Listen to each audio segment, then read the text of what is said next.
Halo, selamat sore Bapak Ibu sekalian. Berjumpa lagi dengan saya Hasbi Sukaton di Trimega Webinar. Di setiap Jumat sore seperti biasa kita akan membahas tentang reksadana. Dan spesial judulnya di sore hari ini ya, sudah lelahkah pasar saham kita? Ya, ini satu pertanyaan yang mungkin sekarang ada di benak kita semua gitu ya. Nah, tapi sebelum mulai saya ucapkan terima kasih ke Bapak Ibu sekalian yang sudah hadir di Trimega Webinar sore hari ini. Dan bagi yang menjalankan ibadah puasa, saya mengucapkan selamat menunaikan ibadah puasa. Semoga diperlancar sampai nanti buka puasa ya di hari ini. Tinggal sedikit lagi ya. Jadi sambil nunggu waktu berbuka, rasanya nggak ada salahnya kita tetap belajar di sore hari ini ya. Oke, Bapak Ibu sekalian, selain webinar ya, setiap hari Jumat sore kita juga banyak event lainnya ya, seperti Market Talk. Nah ini ada sosial media kita ya, jadi ada informasi-informasi terupdate tentang event-event kita bisa diakses di @Trimega Sekuritas untuk Instagram kita dan Trimega Sekuritas untuk YouTube channel kita, dan kita juga ada akun di Clubhouse ya @trim.sekuritas. Nah silakan di follow, di subscribe. Dan event-event kita yang lain ada Market Talk Trimega setiap Senin sampai Kamis jam 12 siang. Kemudian ada juga perbincangan di Clubhouse @trimega.sekuritas itu setiap Selasa dan Kamis jam 4 sore. Ya, jadi banyak so many events, silahkan diikuti untuk terus memperdalam wawasan dan pengetahuan kita. Dan juga ada IG Live ya. IG Live kita di setiap hari Jumat juga jam 4 sore. Nah, jadi barengan nih. Kita lagi barengan, ada webinar dan juga ada IG Live, tapi temanya beda ya. Itu di setiap jam 4 juga. Nah, sebelum kita mulai, saya akan bacakan dulu ground rules-nya. Pertanyaan pertama adalah pertanyaan dapat diajukan melalui box Q&A. Jadi di bawah Bapak Ibu sekalian, di bagian bawah itu ada Q&A. Silakan kalau pertanyaan ditulis di situ ya, jangan ditulis di kolom chat. Kemudian kedua, pertanyaan nanti akan dipilih oleh saya selaku moderator dan akan dijawab oleh narasumber kita. Ya, kemudian informasi penting juga bagi Bapak Ibu yang nanti pertanyaannya terpilih ya. Jadi 10 pertanyaan terbaik nanti saya akan pilih dan ada hadiah berupa giveaway ya, saldo RDN untuk 10 orang masing-masing Rp100.000 persembahan dari Bursa Efek Indonesia ya. Jadi sambil belajar, sambil nunggu berbuka bagi yang puasa ya, sambil mengupgrade knowledge kita, ada hadiah gitu ya. Jadi seru-seruan aja kita sore hari ini. Oke, baik, itu informasi yang mungkin saya sampaikan di awal, dan langsung saja kita akan ke tema hari ini. Tapi sebelum itu saya akan perkenalkan kembali karena ini udah sering banget ya narasumber kita yang satu ini, karena requestnya banyak nih. Bapak Gary Agustinus Gerald Windu. Bapak Gary ini Fund Manager Trimega Asset Management. Apa kabar Pak Gary? Selamat sore. Baik Pak Hasbi, apa kabar nih? Ya baik. Sehat Pak, Alhamdulillah. Sehat. Pak Gary ini fansnya banyak nih Pak Gary ini ya. Kemarin kita dapat banyak inputan Pak Gary lagi dong gitu ya. Oke, terima kasih. Ngobrol-ngobrol ya. Jadi nanti silakan aja Bapak Ibu kalau ada pertanyaan tentang market, tentang investasi yang relate juga dengan tema kita hari ini, silakan langsung dituliskan di kolom Q&A. Baik Pak Gary, mungkin saya akan kasih prolog dulu ya Bapak Ibu sekalian tentang tema kenapa kita angkat nih sudah lelahkah pasar saham kita. Jadi menarik banget ya, di beberapa, sebenarnya bukan di waktu-waktu terakhir aja, mungkin dalam periode 1 atau 2 bulan terakhir lah. 1 atau 2 bulan terakhir tuh banyak nasabah-nasabah juga yang bertanya gitu ya. Teman-teman juga pada nanya gitu. Kok rasanya tuh capek ya investasi di pasar saham gitu, terutama di reksadana saham gitu. Ya, kalau beli reksadana saham banyak yang curhat gitu. Waduh, saya udah naro 5 tahun nih. Ada yang bilang saya udah 3 tahun gitu. Harapannya sih dulu katanya bakal bullish long term gitu Indonesia gitu ya. Banyak cerita lah, wah koreksi beli gitu ya. Ya saya beli gitu, tapi ternyata 5 tahun, 3 tahun ya, 3 tahun, 5 tahun gini-gini aja gitu ya. Bahkan kalau kita ngelihat data historisnya IHSG gitu, kalau 5 tahun performance-nya IHSG berarti dari tahun 2016 kan ya, April 2016 sampai sekarang tuh IHSG cuma perform sekitar 21%, ya, hampir 22% lah. Tapi untuk 5 tahun, jadi kita bagi per tahunnya itu ya cuma 4%-an ya. Sama kayak naruh di deposito nih. Padahal harapannya kan kalau di reksadana saham pengennya di atas 10% dong gitu, yang gede-gede gitu. Dan kalau 3 tahun malah justru masih rugi gitu, minus 4,9%. Terus indeks juga kayaknya pergerakannya di level-level sekarang nih kayak nggak tembus-tembus ya. Di sini terus udah mulai optimis, rem lagi, turun lagi, koreksi lagi gitu ya. Terus kayaknya juga katalis yang gimana gitu ya, yang positif banget, yang bakal mendongkrak juga kayaknya belum kelihatan gitu. Ya. Jadi ada semacam ini Pak Giri, ada semacam ya kita ngomong kelelahan ya, apalagi gini ya, apalagi dibandingin dengan investor itu kan banyak naruh juga misalnya di reksadana jenis lain misalnya gitu ya, di reksadana pendapatan tetap atau di pasar uang. Bahkan kalau dihitung-hitung tuh reksadana pendapatan tetap banyak yang ngasih hasil lebih bagus gitu. Padahal kan harusnya kan 5 tahun tuh udah cukup panjang gitu ya. Tapi kalau dibandingin nih reksadana pendapatan tetap justru lebih bagus. Ada apa ini sebenarnya gitu ya. Nah, makanya kemarin waktu kita pikir siapa nih narasumber yang tepat ya, saya rasa Pak Giri ini cocok nih kalau ngobrol tentang kayak gini ya, karena banyak info-info yang menarik dari beliau biasanya. Oke, nah termasuk juga tahun ini Pak Giri ya. Kita sempat optimis banget kan ya di akhir tahun kemarin, waduh udah ada vaksin gitu, dan terbukti Januari itu kita lihat indeksnya masih bullish gitu. Tapi kita lihat top-topnya itu di tanggal 12 Januari kalau saya lihat itu ya. Indeks kita pernah penutupannya di 6435. Habis itu kayaknya udah mulai goyang gitu ya. Masuk Februari mulai bearish terus ya, Maret sampai April nih ya. Di segini aja gitu. Ya. Kalau dihitung dari titik tertinggi di 12 Januari itu sampai sekarang itu kalau hitungan saya itu di sekitar minus 7%-an gitu. 7% dari titik tertinggi gitu. Nah, jadi ya kita awali di gini dulu pertanyaannya. What happened Mbak dengan pasar saham kita? Kenapa begitu melelahkan gitu, bagi investor? Kayak penantian tiada akhir. Apa sih yang terjadi sebenarnya 3 atau 5 tahun ke belakang? Itu pertanyaan pertama, saya langsung berondong ke Bapak. Pertanyaannya. Yang kedua, jadi what happened? Itu yang pertama ya. Yang kedua adalah kalau misalnya ada orang bilang ke kita sebagai investor sekarang, udah nih mumpung koreksi beli aja gitu. Ya. Setuju nggak Pak Giri dengan bahwa ini adalah saat yang tepat? Terus yang ketiga, karena kita banyak orang yang udah capek gitu ya, takutnya dijanji-janjiin lagi walaupun kita nggak ada menjanjikan something ya, tapi istilahnya pengharapan biar nggak berlebihan banget. Tapi apa sih hal yang bisa meyakinkan kita sebagai investor bahwa mungkin koreksi kali ini misalnya adalah benar-benar poin yang tepat untuk masuk kalau kita mengharapkan hasil optimal dalam 3 atau 5 tahun ke depan? 3 pertanyaan itu silakan dijawab. Kalau mau pakai slide silakan. Oke, ini Mas Hasbi, ini curhatan dari semua investor nih kelihatannya. Udah dicurhatin dari Januari ya, peak ya, sampai sekarang nih marketnya belum benar-benar ada poin yang strong untuk mau rally gitu ya.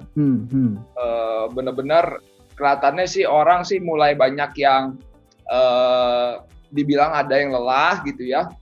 Tapi mungkin kalau saya lihat nggak semuanya juga sih ya. Karena biasanya yang lelah-lelah ini nih yang nyari short term gain ini biasanya nih. Kenapa lelah? Biasanya ya dia ada tempat lain gitu ya yang memberikan gain gitu. Nah itu juga menarik tuh nanti untuk dibahas. Jadi saya share screen dulu ya. Saya share screen dulu. Sesuai dengan tema ya kita ya. Apakah market atau pasar saham sudah lelah gitu ya? Kalau saya bilang market itu tidak pernah lelah. Kenapa? Karena market itu selalu ada opportunity. Kenapa seperti itu? Ini seperti posisi waktu indeks di tahun lalu di sekitar 3.900 gitu ya. Pertanyaannya itu satu waktu itu. Ini turun terus kapan naiknya ya? Ini turun terus kapan naiknya gitu ya. Jadi kalau memang kalau diambilnya point to point, seperti tadi Pak Hasbi bilang, kalau diambilnya point to point ya, memang kalau kita lihat itu indeks itu belum kemana-mana lah. Kalau dalam 3 tahun, tadi juga dijelaskan 5 tahun 20% lah ya. Tapi kita perlu ketahui juga kalau memang ada faktor COVID yang sebenarnya ini kan unexpected ya. unexpected. Jadi kalau kita lihat di sini tiba-tiba ini GCI itu IHSG ya, itu turun signifikan ya. Dan juga MSCI World itu adalah gabungan komposisi indeks saham seluruh dunia. Itu semua mengalami penurunan. Jadi kalau dilihat 3 tahun ya sama, mereka juga belum rebound. Walaupun MSCI World ini reboundnya lebih cepat ya. Pak Gary, maaf Pak Gary, saya potong sebentar. Mungkin bisa slide-nya di full screen Pak, di show iya. gitu. Takutnya ada yang ikut pakai handphone nggak kelihatan. Silakan. Ya. Jadi kembali tadi MSCI World, memang MSCI World ini sudah rebound jauh lebih cepat ya. Kalau kita lihat ya, dibandingin sama IHSG. Nah, orang mulai tanya nih, kenapa sih kok indeks kita reboundnya udah rebound ya tahun lalu cepet, kok sekarang lebih melambat gitu ya. Nah, sebenarnya tahun lalu kita ingat nggak waktu mulai reboundnya makin kuat ya, bukan rebound yang awal ya, rebound yang awal kan waktu itu karena ada injeksi liquidity. Rebound yang makin cepat itu waktu itu setelah vaksin ini kita mulai bilang kalau development-nya ada. Nah, sekarang vaksin ini, jadi gini, kita harus selalu ingat kalau market itu adalah di-built-in dari ekspektasi. Ekspektasi kita tahun lalu, tahun ini vaksinnya sudah ada dan di-roll out dengan segitu sempurna lah. Nggak ada hambatan, roll out-nya semuanya berhasil, vaksinnya. Terus inget banget nggak, yang paling disebut adalah V-shape recovery. V-shape gitu ya. Jadi kalau kita lihat ini, ya kalau kita sampai detik ini ya, total orang yang divaksin di Indonesia mungkin posisinya jauh lebih sedikit ya, dibandingin dengan negara-negara lain nih. Jadi secara persentase terhadap total penduduk ya Pak ya? Betul Pak, persentase terhadap total penduduk. Jadi kalau dilihat ya, tadi ya MSCI World nih, kenapa MSCI World udah lebih cepat ya? Kalau dikomparasi sama seluruh dunia ya kita mungkin masih posisinya nggak terlalu cepat lah gitu ya, posisinya belum terlalu cepat gitu. Tapi yang perlu kita ingat juga kalau ini secerca harapannya adalah COVID case kita tuh nggak se-ekstrim negara-negara lain, terutama yang berpenduduk besar. Seperti kita baru ketahui ini, India tembus daily case-nya 300.000 nih. Brazil dan Amerika nih rata-rata segini lah, besar, 70-an ribu gitu. Kalau Indonesia ya, harian kita kan 5.000-an. Jadi memang di Indonesia tuh lebih terkontrol lah COVID. Walaupun kalau kita kadang-kadang lihat juga ini orang-orang kok udah santai banget ya. Tapi kita sesantai-santainya orang Indonesia ya, kita masih mengikuti pakai masker. Kalau kita ketahui kalau di Amerika masker tuh udah dipolitisasi. Jadi nyuruh orang pakai masker tuh susah. Gitu ya. Dan di negara-negara lain gitu ya. Nah, sekarang kalau ditanya, kenapa sih tahun lalu kita udah menggebu-gebu banget nih, tapi tahun ini kok kita belum rally-nya begitu kuat ya. Nah, ini ada Google Mobility Tracking, buat trackingnya ya, buat trackernya mobility di berbagai tempat. Nah, kalau kita lihat dari tracker ini memang sudah improving nih ya ke arah sekarang, tapi kita masih posisinya negatif kalau dibandingkan dengan pre-COVID, terutama di beberapa tempat yang seperti kayak tempat rekreasi gitu. Nah, kita kan masih ngerasa, oke, sekarang kita udah mulai berani keluar, tapi kita untuk hal-hal yang lebih penting aja lah. Misalnya untuk kerja gitu ya. Mungkin sekarang ke tempat kerja udah tinggal 10% balik ke pre-COVID. Mungkin 10% ini nggak akan kembali ke 100%. Kenapa? Karena mesti ada juga orang yang tetap WFH saja, ada yang kantornya menerapkan sistem setengah-setengah gitu ya. Jadi mobility-nya masyarakat secara keseluruhan saja belum kembali gitu ya ke level awal gitu ya. Nah, hal ini yang membuat market kita tuh lebih laggard sebutannya ya dibandingkan dengan negara lain. Tapi kalau kita lihat year to date, justru laggard ini ada untungnya juga gitu ya. Satu, opportunity udah pasti. Laggard itu menciptakan kita sekarang opportunity-nya posisi indeks lebih rendah daripada awal tahun lah ya, atau masih sama lah di level-level itu. Masih murah lah, masih murah gitu ya. Iya. IHSG mungkin masih sama, tapi apalagi kalau kita lihat indeks yang lebih big caps ya, LQ45 tuh sekarang kalau saya punya data nih, year to date minus 4,4% gitu ya. Itu kan berarti kan big caps kita masih pressure. Jadi ada opportunity di situ. Kenapa saya bilang ada opportunity? Nah, ini baru terjadi juga tadi malam. Jadi Biden, mungkin kalau Bapak Ibu sekarang lagi lihat Bloomberg TV atau CNBC atau baca-baca berita, pasti lagi rame ini. Ini kita ambil sebenarnya, kita pakai slide ini adalah slide presentasi kita di tahun lalu untuk investor forum. Jadi ekspektasi kita kalau Biden menang ada tax hike yang lumayan besar. Dan tadi malam Biden diprediksi minggu depan akan mereveal apa rencana dia untuk tax untuk capital gain. Jadi capital gain itu di Amerika dikenain tax untuk penduduk Amerika. Nah, capital gain tax-nya itu sekarang untuk orang yang paling kaya itu sekitar 20% dari keuntungannya ya. Capital gain tax itu kayak keuntungan investasi. Bapak Ibu misalnya investasi di saham gitu ya. Untung keuntungannya kena pajak gitu ya. Nah, pajaknya itu mau dinaikin. Kalau di Amerika dari 20 ke 40% untuk orang yang paling kaya, yang top percentage gitu ya. Nah, apa sih implikasinya? Implikasinya adalah mereka mungkin ya, karena ini kan teksnya juga belum diketok. Mungkin mereka pengen realize keuntungan lebih cepat. Nah, sekarang kalau kita lihat year to date yang masih untungnya banyak mana? Kalau kita lihat ya di data saya, itu Russell Index, Russell 2000 itu small mid cap-nya Amerika, dan Nasdaq itu year to date masih positif. Russell itu 12%, Nasdaq 7,4%. Ya ISG tadi flat ya kita ya, 0 sampai 1% lah. Nah, ada lagi tuh satu aset kelas yang year to date naiknya banyak. Dan Bapak Ibu pasti semua udah denger. Apa itu? Cryptocurrency. Cryptocurrency itu kalau lihat dari awal tahun sampai sekarang, itu keuntungannya udah gede banget. Dan sebagai investor yang akan kena capital gain tax besar, mereka akan berpikir bahwa ya udah saya mungkin bisa take profit dulu untuk aset-aset yang sudah sangat menguntungkan buat saya. Jadi kenapa sih sebenarnya harus take profit, pengen take profitnya lebih cepat, karena mungkin nanti berlakunya start tahun depan gitu ya, atau start akhir tahun. Ya sebelum itu start kita take profit. Habis udah dapat profitnya kena pajak, nanti kalau kepengen beli lagi, kan cost-nya udah cost atas sekarang ya, bukan cost tahun lalu. Kalau tahun lalu kan cost-nya rendah, gitu ya. Jadi tahun lalu sebelum kripto terbang gitu ya, mungkin beli Bitcoin di 5.000, sekarang Bitcoin-nya 50.000, nah untungnya kan 45.000 tuh, 45.000-nya itu yang kena capital gain tax. Nanti misalnya udah di take profit ya di 50.000 misalnya, mau masuk lagi ke kripto, misalnya beli Bitcoin lagi ya, harganya di 50.000 lagi, nggak apa-apa, tapi sekarang kan modalnya 50.000. Jadi kalau tahun depan udah kena pajak yang 40%, misalnya naik ke 5.500, ya yang 500 itu cuman kena 40%-nya cuman yang 500 yang terakhir aja gitu loh, karena yang sebelumnya udah di take profit kan.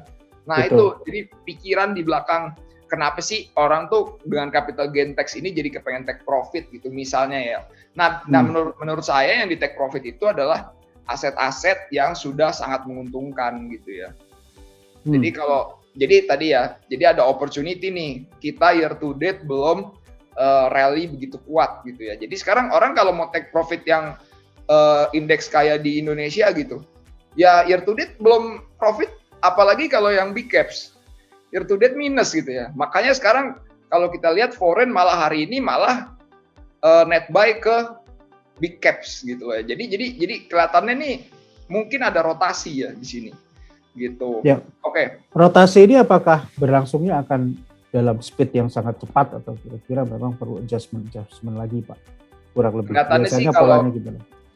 Oke, kalau speed yang sangat cepat saya prediksikan enggak ya. Karena sekarang kan kondisinya orang juga tahu masalah utama itu masih COVID. COVID belum hilang gitu ya.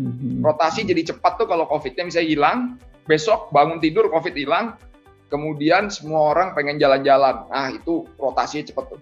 Karena kan rata-rata yang masih laggard tadi ya, itu kayak tempat rekreasi gitu kan ya. Itu kan masih laggard. Jadi kalau tiba-tiba COVID-nya hilang, semua pengen rekreasi, saham-saham yang berpengaruh sama hal itu langsung cepet rally gitu ya. Nah, tapi kan ternyata kan nggak secepat itu ya. Jadi ya butuh waktu lah. Tapi sekarang lebih ke arah rotasinya orang mungkin mau take profit yang sudah sangat menguntungkan dan ditukar ke saham atau negara-negara yang masih year to date-nya laggard gitu. Ya.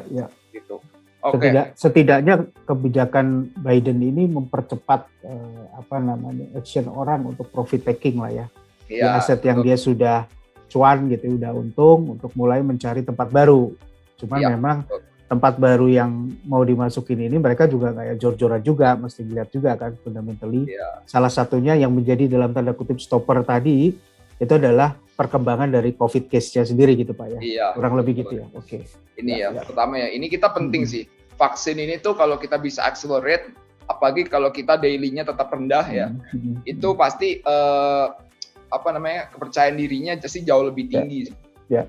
Cuman balik lagi Pak, sebentar kalau kita ngelihat datanya Pak Gary tadi yang di agak awal, yang perbandingan, nah di sini kan kalau secara persentase kan Indonesia ini rendah ya, karena jumlah penduduk kita juga besar, perlu waktu yang lebih panjang gitu ya. Dan kita bukan yang dalam posisi produsen vaksin sekarang gitu kan ya. Artinya kan membutuhkan waktu yang lama nih, mungkin compare ke yang lain juga gitu. Apakah ini berarti juga indeks kita ini akan gimana? Kelihatannya majunya pelan-pelan gitu ya, geraknya pelan-pelan atau gimana kalau Pak Gary itu ya? Kalau mengenai indeks, kalau kita bandingin dengan vaksin, perlu kita akui kalau vaksin kita memang kita pasti nggak akan bisa secepat kayak Amerika ya. Karena kan Amerika produsen vaksin, dia maunya negara dia dapat kuotanya lebih cepat, lebih banyak, lebih duluan gitu ya. Jadi ini udah geopolitik sekali gitu ya. Maksudnya udah susah untuk lebih cepat dari mereka gitu ya. Tapi yang penting kita lakukan adalah kita itu punya COVID daily case yang lebih rendah dari negara-negara yang walaupun ini ada di atas kita nih. Kita jangan kalau saya ya bilang kita kan ada di risk bucket emerging market. Antar emerging market. Jadi kita tuh patut dibandingkan sesama emerging market. Sesama emerging market yang paling sering kita dibandingkan ya Brazil sama India gitu ya. Kalau dibandingin sama Cina nggak apple to apple karena mereka negara berbasis komunis, yaitu lebih sosialis gitu ya, lebih sosialis. Jadi bisa dikontrol lah. Kalau kita kan demokratis, jadi semua maunya ya hak-hak saya gitu ya. Nah, kalau kita dengar negara lain kayak India sama Brazil, itu daily case-nya benar-benar seperti tidak terbendung gitu ya. Sedangkan kita masih jauh dari peak gitu ya. Peak kita kan di Desember 10.000 per hari gitu ya. Peak harian ya, harian kena gitu. Jadi untuk risk bucket emerging market kita ada opportunity gitu. Yang penting adalah investor tuh nggak US centris gitu ya. Kalau US centris itu yang lebih kita sebagai negara berkembang tuh kurang nyaman. Kenapa? Karena biasanya dolarnya jadi kuat gitu ya. Nah sekarang kalau udah nggak US centris itu bisa diperjelas mungkin Pak maksudnya US centris apa? US centris itu jadi investor. Maksudnya US centris ini apa? Ya jadi US centris itu adalah investor seperti waktu zamannya Donald Trump. Pokoknya investnya di US aja. Kenapa? Karena US itu memberikan return lebih tinggi dari negara lain. Kan kalau Donald Trump waktu itu kan dia sangat pro sama domestik kan. Semua negara lain yang nggak setuju sama dia pasti ada masalah gitu ya. Seperti Cina paling sering kena masalah sama dia gitu ya. Karena dia sangat pro sama domestik. Nah, makanya return equity di domestiknya mereka tuh kuat jadinya pada saat itu. Jadi orang berpikir ya saya ngapain invest negara lain kalau negara lain ada masalah sama US semuanya kena gitu ya. Jadi saya invest di US aja. Nah kalau sekarang kelihatannya kalau dengan capital gain tax-nya dinaikin kayak gini kan susah untuk jadi US centris gitu ya. Mereka juga berpikir wah saya invest di US, orang-orang US sudah invest di US semuanya pada pengen take profit gitu misalnya ya. Seperti itu. Kalau dari sisi kebijakannya sendiri si Biden ini apa sih Pak motif dia naikin capital gain tax? Nah, jadi sebenarnya memang dia kan dari Demokrat ya. Dia kan dari Demokrat itu selalu lebih suka untuk lebih menyasar ke sosial masyarakat secara luas gini ya. Jadi apa yang mereka pikirkan adalah sekarang kan 2 tahun belakangan dari 2020 ke 2021 itu ada yang disebut dengan K-shape recovery, huruf K ya. Jadi yang kaya atau yang cukup itu makin kaya karena mereka bisa ada akses ke market gitu ya. Mereka bisa menghasilkan untungnya di market. Tapi yang kurang mampu gitu, yang nggak punya akses ke market, ternyata lebih susah gitu hidupnya. Kenapa? Karena mereka justru restoran atau apa itu belum pada buka gitu ya. Tempat wisata gitu. Nah, jadi kalau Demokrat yang menang tuh mereka mau ambil dengan cara dipajakin ya beberapa keuntungan-keuntungan yang orang yang lebih kaya ini untuk didistribusikan ke program-program pemerintah untuk masyarakat yang lebih kurang mampu. Sebenarnya motifnya seperti itu. Jadi itu dibiayai dari pajak. Kayak gitu. Ya, jadi sebenarnya untuk ya beda pendekatan aja yang dilakukan ya, tapi paling tidak bagi kita yang di negara alternatif nih istilahnya gitu ya, di luar dari US centris tadi, justru melihatnya ini sebagai opportunity dong ya. Betul. Karena money flow-nya tadi ya. Oke, sebelum kita jauh melangkah lebih lanjut lagi, kita pelan-pelan dulu nih. Kalau sama Pak Gary ini mesti dicerna pelan-pelan ya, biar kita fundamentalnya sama ya, pemahamannya sama. Jadi kalau balik lagi ke tema kita, kalau saya ngelihat dari Pak Gary sampaikan ini sudah lelahkah gitu ya, pasar saham kita nggak ada kata lelah sebenarnya ya. Kalau kita investasi, investor tuh harusnya nggak pernah ada kata lelah. Justru pada kondisi-kondisi seperti ini ya Pak Gary ya, kita harus lebih jeli melihat bahwa ini sebenarnya opportunity gitu. Tinggal masalahnya adalah ketika kita memutuskan untuk invest, memang kita harus sudah melihat juga gitu bahwa ada secerca harapan yang dilihat ke depannya. Jangan sampai juga kita ngelihat masih gelap banget gitu ya, masih gelap banget juga. Nah rasanya sekarang bukan gelap sih, faktor-faktornya yang mendorong pergerakan indeks kan sebenarnya sudah lebih banyak diketahui. Tapi sifatnya sangat fundamental tadi Pak ya, seperti perkembangan bagaimana nanti vaksinasi, kemudian tadi ada mobility-nya orang di Indonesia tadi ya di beberapa sektor itu perlahan tapi pasti juga naik gitu ya. Dan ada juga tadi rotasi tadi ya, yang rasanya ini impact-nya bakal kerasa banget juga ke Indonesia walaupun mungkin bukan dalam rotasi atau waktu yang cepat gitu ya, perlu juga adjustment. Nah, baik lagi sekarang kita coba pengen lagi mencerahkan gitu Pak. Kalau kita sudah berada dalam posisi kita udah investor walaupun puasa kita nggak lelah gitu ya istilahnya. Kan puasa return juga ini udah berapa tahun gitu ya. Kita udah puasa return tapi kita nggak lelah, kita masih semangat, kita mau menyongsong masa depan yang lebih bagus. Tapi tolong dong dikasih tahu kita selain dua hal tadi itu, hal apa lagi sih sebenarnya yang bisa menjadikan atau memberikan optimisme kepada kita untuk yakin nih sekarang saatnya saya tambah misalnya reksadana saham saya. Mungkin bisa disampaikan Pak. Oke, jadi perlu saya tambah beberapa hal ya yang mungkin juga mendasari kenapa sih belakangan ini agak lemes gitu ya. Kalau kita lihat tuh memang penggerak kita tuh retail investor yang dari tahun lalu ya. Sekarang retail investor ini daily tradingnya daily trading dari ISG itu udah turun dari waktu itu di Januari itu sampai sekitar 19 triliun ya daily-nya ya. Sekarang tinggal 8 triliun. Jadi kan pasti kelihatan tuh ada yang menghilang. Nah, yang menurut kita yang menghilang ini adalah lokal investor domestik ini ya. Pasti ini tuh salah satunya adalah retail investor di situ. Nah, lagi ghosting dulu ya, Pak? Ya, lagi pada ghosting. Lagi pada ghosting, pada ini Pak, ketemu teman baru. Ketemu teman baru, betul. Ya, teman barunya tuh kripto gitu ya, rata-rata ya. Jadi pada teman-teman ini pada mungkin gini, angkatan yang masuk ke market di zaman corona itu lebih terbiasa dengan return yang cepat gitu ya. Jadi mereka ngerasa kalau marketnya lagi sideways kayak IISG, mereka lebih pengen cari mana yang masih cepat gitu ya. Mereka belum ada di momen di mana semua market turun gitu ya. Semua market ya, tanpa terkecuali gitu. Tinggal dipilih yang turunnya lebih rendah gitu. Atau market ada yang turun dalam, ada yang naik tapi cuma sedikit gitu ya. Jadi lebih pelan gitu. Nah itu mereka belum menghadapi gitu ya. Sekarang jadi rata-rata masih ke kripto. Tapi kripto sendiri semenjak minggu lalu ya. Minggu lalu tuh sudah mulai ada penurunan ya. Terutama juga yang tadi rencana tax-nya itu jangan lupa teman-teman yang paling cuan year to date itu kripto Jadi yang paling enak buat di take profit itu ya kripto buat mereka ya, buat orang US ya. Ya kalau mereka nggak take profit sekarang kan besok kena pajaknya gede. Mendingan mereka take profit dulu gitu ya. Menurut saya, kalau saya sebagai orang US gitu ya. Jadi itu tadi satu tambahan yang mendasari. Nah, kalau kita nambahin sedikit ya, kalau dari China, ya China memang sudah mulai tapering. Jadi mereka money supply-nya udah mulai turun nih, balance sheet-nya juga gitu ya. Jadi ini yang mungkin orang ngerasa, oh emerging market tuh kan yang paling gede China. Kalau di indeks ya, paling gede China. Jadi orang berpikir, oh saya makanya invest US aja.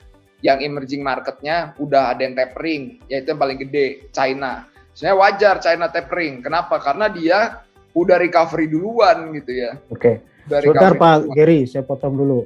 Ya. Apa itu tapering Pak Gary?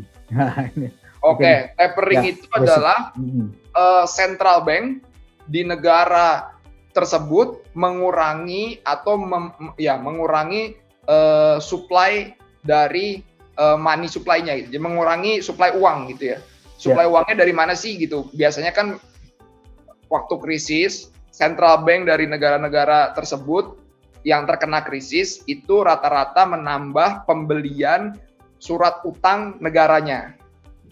Misalnya nih, negara Amerika membuat surat utang. Yang beli central bank-nya sendiri. Nah, itu namanya dia menginjek liquidity ke market. Menginjek money supply ke market. Gitu. Untuk mendorong ekonomi lah ya. Iya, paling enggak untuk membantu likuiditas supaya nggak seret gitu ya. Soalnya kalau lagi krisis itu yang paling serem tuh likuiditas seret. Jadi kayak saya sama Mas Hasbi nih kalau lagi krisis bisa jadi nggak saling percaya nih.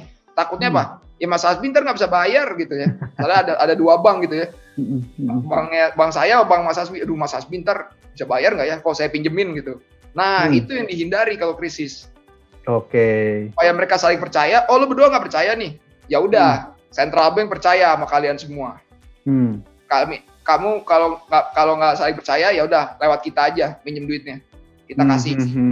Money supply itu seperti itu. Jadi memperantarai ini. Nah itu kan dilakukan waktu krisis kemarin ya, waktu COVID gitu ya. Nah sekarang kan udah nggak krisis gitu, terutama di Cina ya, udah recovery. Nah makanya mereka udah mulai mengurangi jumlah supply uangnya gitu loh. Itu yang disebut tapering itu tadi ya? Itu yang disebut dengan tapering, mengurangi jumlah supply ke market. Gitu. Caranya ngurangin gimana Pak? Macam-macam Mas. Misalnya kalau di Amerika yang paling sering dibahas nanti adalah dia kan beli tadi ya surat utang negaranya setiap bulan gitu ya. Ada issuance mereka bisa beli gitu. Nah nanti kalau mau mereka mengurangi, misalnya sekarang sebulan mereka beli misalnya 60 juta gitu ya, US dollar gitu ya. Besok jadi 50 juta. Nah, itu disebut tapering tuh. Udah turun nih belinya. Udah mulai direm. 10, bulan ini cuma 50. Bulan besok bisa turun lagi jadi 40. Nah, itu mereka udah kelihatan tuh. Udah mulai tapering gitu disebutnya ya. Gitu. Nah, ini China udah mulai nih. China sudah mulai karena kan China udah recovery duluan ya. Jadi mereka sudah mulai tapering duluan gitu, dan rata-rata biasanya kalau ini kejadiannya memang nanti penjualan propertinya turun gitu ya. Iyalah karena kan sekarang kan duitnya mau ditarik lagi dari pasar kan supaya nggak ada inflasinya nggak terlalu kuat. Jadi mungkin nanti ada sedikit perlambatan gitu ya di Cina. Tapi ya Cina udah recovery dari COVID gitu loh. Jadi mereka nggak perlu bantuan dari central bank, mereka udah bisa ekonominya tumbuh secara normal gitu ya, nggak perlu bantuan lagi gitu. Ini contoh-contoh kalau China waktu itu sedang tapering ya. Jadi ya PMI-nya biasanya rata-rata lebih turun lah kalau untuk terutama di yang berhubungan dengan China gitu ya. Oke, nah tapi kalau di market US itu seperti kita ketahui kasus COVID-nya juga tinggi, vaksinasi sudah lebih baik, tapi belum maksimal. Kenapa US itu belum maksimal? Karena ini job marketnya di US itu belum balik seperti sedia kala. Jadi yang kayak tadi saya bilang huruf K ya, yang kaya makin kaya, yang kurang mampu masih susah gitu ya. Nah ini yang mereka lagi targetin nih supaya nggak kebentuk itu terlalu lama gitu ya. Jadi di situ adalah poin yang US ambil untuk tidak mau melakukan menghentikan stimulus terlalu cepat gitu loh. Karena mereka mau semuanya harus bisa recovery dari COVID gitu ya. Terutama ini kan Partai Demokrat nih selalu basisnya kuatnya kan di masyarakat yang lebih grassroots ya. Kita ketahui kemarin kan yang ramai kan kayak Black Lives Matter dan lain-lain, itu kan basis masanya mereka nih. Nah, orang-orang seperti ini tuh harus dibantu untuk bisa kembali dari keterpurukan COVID gitu loh. Sedangkan mereka mau open ekonominya secara bebas belum bisa, COVID-nya masih ada. Nah, mereka argumentasi dari US nggak mau cepat-cepat narik bantuannya tuh di situ gitu ya. Itu yang membedakan dia dengan Cina. Kalau di Cina mungkin COVID-nya sekarang udah terkontrol ya. Orang udah boleh party, udah boleh rekreasi, udah boleh macam-macam, udah rame di mana-mana gitu ya. Implikasinya mungkin bisa dijelaskan lebih clear lagi kalau dengan apa pengaruhnya dari dua hal ini ya, yang di China dia udah mulai melakukan tapering, Amerika belum gitu. Apa implikasinya mungkin ke market Indonesia? Jadi gini, tadi ya yang awal kalau masih ingat kalau saya tadi jelasin kalau Amerika itu secara year to date dia marketnya masih tumbuh untuk Nasdaq sekitar 7% sampai 8%. Untuk Dow Jones mungkin 10-12% lah. Nah itu implikasi dari orang berpindah tuh. Sedangkan China itu sama kayak Indonesia, year to date tuh cuma 0, sekian lah, cenderung flat lah. Jadi ini ada perpindahan juga dari shift ya, dari investor-investor ini pindah dari China dan emerging market, kan China tergolong emerging market ya, pindah ke US karena mereka mikir yang US tuh belum selesai stimulus gitu ya. Betul. Belum selesai stimulus, masih ada. Nah, tapi tadi di US mau ada capital gain tax yang besar itu. Jadi itu yang bisa bikin nanti rotasi lagi. Jadi teman-teman kalau ini investor di luar kok pindah-pindah ya, sama kayak teman-teman gitu ya. Teman-teman juga kan kalau ngeliat yang sana lagi lebih untung, ya udah saya ke sana deh gitu ya. Sama investor juga di luar negeri ya, investor asing juga berpikir seperti itu. Bedanya magnitude-nya aja. Mungkin kalau teman-teman habis all in di saham, besoknya all in di kripto gitu ya. Nah itu harusnya dihindari. Kalau investor di US, mereka memang ada misalnya range dari, atau investor di institusional ya, ada range berapa persen sih saya mau punya market US gitu. Misalnya 10 sampai 15 gitu. Ya kalau pindah dari 15 ke 10 aja, nggak habis gitu, nggak begitu gitu ya. Tapi rotasi itu sesuatu yang wajar. Tadi kan kita udah ngelihat ya, rasanya memang kalau kita bicara stimulus jangka pendek kan tentang rotasi dari keuangan global inilah ya akan terjadi gitu ya. Ditambah tadi, tapi dari sisi kitanya sendiri kan masih ada PR di COVID-nya, di vaksinasi dan segala macam. Nah, dengan segala kondisi itu kalau kita tadi ya balik lagi ya, investor mau, ini kan pasti nanyanya gini nasabah. Terus berapa target indeksnya nanti itu? Biasanya kan selalu itu. Iya. Nah, gimana tuh Pak Geri? Oke, tadi langsung ditembaknya target indeks ya, jadi saya langsung bawa ke target indeks dulu. Ya. Oke, jadi memang kita dari November, Oktober, November tahun lalu lah, waktu kita bikin target indeks itu belum berubah sampai sekarang ya. Walaupun kemarin waktu indeksnya udah 6.400 ditanyain terus juga gitu. Pak nggak upgrade lagi targetnya gitu ya. Base case cuma 67 udah deket gitu ya. Nah sekarang malah kita lagi di deket-deket base case gitu ya. Kalau di base case teman-teman malah lebih nggak percaya gitu. Padahal potensinya ada gitu ya. Jadi kalau kita lihat memang kita masih pakai base case kita 6.700 sampai akhir tahun. Tapi jangan lupa di base case ini kita masih mengharapkan vaksinasinya tuh kelarnya sampai akhir tahun. Which is kan sebenarnya mungkin kita nggak bisa kelar secepat itu ya. Jadi memang kenapa sih posisi kita sekarang menuju ke base case? Itu karena laggard dari vaksin. Menurut saya yang paling utama. Laggard dari vaksin. Kalau ini andai-andai ya, pace vaksin kita kayak US, which is nggak mungkin sih. Karena mereka kan negara penghasilnya gitu ya. Kalau vaksin kita pace-nya kayak US, menurut saya indeks kita pasti sekarang ada di antara base sampai boom case. Di level sekarang ya, sekarang. Tapi karena kita masih pace-nya belum nyampe kayak US, ya kita masih di sekitaran sini.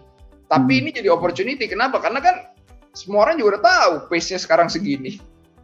Ya. Kan ekspektasi orang terhadap pace vaksinasi Indonesia ya sudah di sini gitu ya. Sudah di level ini. Jadi ke depan tuh cuman ya harusnya sih tinggal kalau kita bisa lebih cepat ya lebih bagus gitu ya. Betul. Jadi memang sudah di level segini gitu ya. Kita sekarang udah deket Baskes nih. Jadi kalau kita nyata vaksinnya lebih cepat dan atau misalnya ada rotasi yang lumayan kuat ya dari indeks dari asing mau masuk lagi ke Indonesia gitu ya. Itu juga impact-nya besar ke indeks kita ya dan bisa mengangkat dari ke base case sampai ke boom case itu. Ya base case lah paling enggak ya kita nggak usah muluk-muluk dulu lah. Kita ke base case balik ke awal tahun 6.400 atau sampai 67 lah sampai akhir tahun itu upside-nya lumayan ya. Dari level sekarang 10-an% lah ya, sampai 11% gitu ya. Nah, kan makanya kalau kita sebagai investor kan jangan nunggu semuanya jadi mahal gitu ya. Jangan nunggu mahal baru beli kan istilahnya gitu ya. Kalau kita ngelihat dari gambaran ini kan kondisi sekarang sebenarnya udah di kalau orang bilang tuh sudah di price in lah istilahnya gitu. Sudah dihitung wajar lah memang ada di level-level 5.900-an, dekat-dekat 6.000 gitu ya. Karena memang kalau diprediksi di basket salah satunya itu tadi vaksin. Jadi intinya menurut kami juga ya bahwa kalau kita investasi ya jangan nunggu nanti vaksinnya udah 30%, udah 50% dari populasi. Saya rasa kalau sudah di situ tadi mobility dari masyarakat juga udah naik ya Pak ya. Ekonomi sudah bergerak lebih cepat ya, saya rasa indeks kita udah jauh lebih optimis dari kondisi sekarang gitu. Malah justru yang sekarang lah kondisi-kondisi yang saatnya sebenarnya mulai terus dibeli nih ya reksadana saham. Nah, baik lagi gini Pak, tapi kan kalau kita memanfaatkan si pasar saham ini kan nggak hanya reksadana saham kan sebenarnya gitu. Berapa orang seperti kemarin kan Trimegah Asset Management baru meluncurin satu reksadana indeks ya, indeks FTSE Low Volatility gitu ya. Banyak perbincangan juga di waktu-waktu terakhir, wah daripada reksadana saham bisa juga nih kita juga kolek reksadana indeks gitu. Nah, which is Trimegah Asset Management sudah punya solusi itu di bulan Februari kemarin. Nah mungkin Bapak Ibu yang sudah pernah mengikuti informasi sebelumnya atau mungkin sudah pernah beli gitu ya produk itu kemarin, pengen juga diupdate Pak. Oke, kalau nanti vehicle-nya adalah reksadana indeks, seperti apa pergerakannya si FTSE itu kemarin? Dan apakah ke depan itu akan bagus gitu untuk FTSE? Jadi menarik ya, tadi kan disebut juga tentang reksadana indeks ya. Ini mungkin Bapak Ibu juga udah sering lihat lah ya, kalau tentang PE ratio dan PE band-nya IHSG itu memang nggak pernah selalu paling murah dan nggak pernah selalu paling mahal. Jadi lumayan menarik. Dan kalau dilihat sekarang sudah turun balik ke sekitaran min ya. Sekitaran min bahkan di bawah min 1 standar deviasi gitu ya. Jadi ini udah level yang menarik untuk dilihat lagi. Sebentar Pak Geri, ini tuh saya selalu menarik ya. Mungkin kalau suatu saat bisa juga ditunjukin grafik ini dibarengin sama IHSG levelnya Pak. Karena bakal kelihatan gitu. Gini, saya pernah benar nggak nih kalau kita perhatiin gambar ini ya, di setiap kali standar deviasinya itu kan minnya tengahnya yang warna merah ini ya. Yang merah atau yang biru? Yang merah ini ya. Yang merah satu standar deviasi di bawahnya, yang biru gitu ya. Itu yang biru satu. Nah, kalau kita merhatiin memang selama benar nggak nih ya, asumsi saya aja, selama PI-nya IHSG itu nggak berada di rata-ratanya atau nggak di atas rata-ratanya, artinya dia di bawah dari rata-ratanya ya. Itu IHSG nggak berada pada posisi topnya, benar nggak Pak? Iya Pak. Jadi memang kalau makin ke atas ini kan dia disebut re-rating. Jadi itu IHSG-nya cenderung rally. Tapi jangan lupa ini kan PE ya, price per earnings. earnings-nya setiap tahun juga kan berubah gitu ya. Earnings-nya naik gitu ya. Ya, kalau earnings-nya naik nanti PI-nya ke bawah lagi gitu ya. Tapi indeksnya nggak ke bawah gitu. Karena misalnya indeksnya tetap, tapi kita pakai earnings tahun depan yang udah ada growth, nanti PI-nya akan turun. PI-nya akan murah, lebih murah lagi gitu. Kita jadi mau pakai valuasi di tahun yang mana gitu. Nah, ini kita pakainya misalnya biasanya di tahun tersebut nih, kalau kita tunjukin. Misalnya sekarang 2021 kita pakai PI, earnings 2021 gitu ya. Dan kalau kita lihat nih ya historisnya ini, saya suka melihat grafik ini karena ini kayaknya kan kita bisa ngambil satu ya. Kalau diperhatiin Pak ya, dari 2016 kan ini kan 5 tahun yang lalu ya. Selama tidak ada kejadian yang sangat luar biasa. Betul. Seperti terjadinya COVID tahun kemarin, PI IHSG kita itu nggak pernah lebih rendah daripada status standar deviasi. Iya Pak, betul. Ya. Kenapa menurut saya? Ini Bapak Ibu. Itu saya setuju sekali. Kenapa gini ya? Jadi kalau PI itu bisa sampai turun di bawah -1 atau jangan di bawah -1 lah, sampai ke -2, berarti itu ada krisis. Ada krisis. -2 dan seterusnya itu krisis. Kalau cuman -1 itu cuman kayak koreksi normal lah. Koreksi lah, normal gitu ya. Dan rata-rata lihat -1 ini tuh dicapai karena kita habis rally yang hard biasanya ya. Ini rally kenceng ke +1, balik ke -1. Ini rally kenceng sampai +2, balik ke -1. Kemarin, ingat nggak kita baru rally kenceng sampai ke plus berapa nih? +2. +2 loh nih. Nah, ya ini Bapak Ibu, mungkin tambahan Pak Geri, saya pengen highlight ini ya, kemunculan dari grafik ini ya, karena ini udah lama, saya juga investasi di pasar udah lama. Sebenarnya mau cerita apapun indeks itu sebenarnya ke-reflect semua di sini gitu ya. Karena ini valuasi yang wajar dari Indonesia itu sendiri kan, pasar saham Indonesia. Nah mungkin nih ya Bapak Ibu, kalau tadi kita lihat kalau nggak kejadian luar biasa gitu ya, itu hampir dikatakan nggak pernah turun dari -1 standar deviasi. Artinya ketika sudah 1 standar deviasi dan kita menganggap bahwa rasanya nggak ada satu katalis luar biasa katalis negatif luar biasa yang bakal lebih parah lagi dari COVID kemarin gitu ya. Rasanya kita udah ngelihat bahwa market akan melihat kondisi sekarang itu sudah cukup murah. Sehingga nggak ada salahnya kita sudah mulai collect di sini. Nah nanti gini Pak Geri, saya rasa saya juga perlu, dan Bapak Ibu sekalian ada partisipan yang hari ini juga perlu, nanti pengen juga kalau pengen membuktikan, Pak ada nggak data PI seperti ini yang jauh lebih panjang Pak? Kita pengen tahu Pak.